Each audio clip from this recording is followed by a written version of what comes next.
Hi అండి, welcome to Alankrita sorry. So ఇవాళ వీడియోలో వచ్చేసరికి మనకు ఫ్యాన్సీ గద్వాల్ పట్టు వెరైటీ అయితే చూడబోతున్నామండి. ఫస్ట్ కలర్ కాంబినేషన్ అయితే ఒకసారి చూద్దామండి. సో ఇది వచ్చేసరికి మనకు వైన్ కలర్ కాంబినేషన్ సారీ అయితే ఉంటుందండి. సో పైన వచ్చేసరికి టెంపుల్ బార్డర్ లాగా తీసుకొని మనకు కంప్లీట్గా జెరీ వీవింగ్ బార్డర్ అయితే పైన బార్డర్ అనేది ఈ విధంగా ఉంటుంది. అండ్ కింద వచ్చిన బార్డర్ మాత్రం మనకు కంచి బార్డర్ స్టైల్ అయితే లుక్ వైజ్గా గ్రాండ్గా ఉంటుందండి. సో కాంట్రాస్ట్ బార్డర్ అనమాట. అండ్ పళ్ళు కూడా వచ్చేసరికి మీకు రిచ్ పళ్ళు అనేది ఉంటుంది.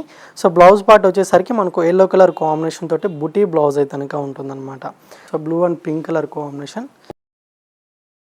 అండ్ ఇది ఒక కలర్ కాంబినేషన్ గ్రీన్ కలర్కి విత్ మెరూన్ కలర్ ఉంటుంది. సో అన్నిటికీ కూడా మనకు కాంట్రాస్ట్ బ్లౌజ్ అనేది మీకు బుటా తోటి అయితే ఉంటుందండి. సో ఫ్యాబ్రిక్ కూడా మీకు స్మూత్ అండ్ సాఫ్ట్ ఫ్యాబ్రిక్ అనమాట. అండ్ ఇది ఒక కలర్ కాంబినేషన్. సో ఇది అయితే ఎల్లో కలర్కి విత్ నావీ బ్లూ కలర్ అండి. సో కలర్స్ అయితే చాలా ఉన్నాయి. సో ఇది వచ్చేసరికి పికాక్ బ్లూకి with pink colour combination. And ఇది అయితే red and green colour combination అండి, ప్యారెట్ గ్రీన్ కలర్ ఉంటుంది.